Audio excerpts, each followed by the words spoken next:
I am Pankaj Sharma from PM Expert. In this video, we will learn what economics is, why scarcity matters, how needs and wants differ, the two big branches, and how supply and demand affect prices. Economics is the study of how people, businesses, and countries make choices. Imagine you go to a toy store with $20. You see a robot for $15 and a race car for $10.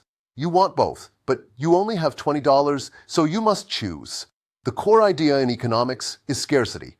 Scarcity means our wants are unlimited, but our resources are limited. Because of that, we must decide what matters most. Next, we separate needs from wants. Needs are things we must have to survive, like food, water, and shelter. Wants are things we would like to have, like video games or candy. Economics has two big branches. Microeconomics looks at individual people and single businesses, like how a bakery prices cupcakes. Macroeconomics looks at the whole economy, like total jobs or overall inflation in a country. Now, let's connect supply and demand to price. Supply means how much of something is available.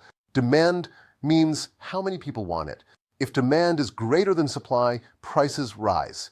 If supply is greater than demand, prices fall. So, economics is about choices under scarcity.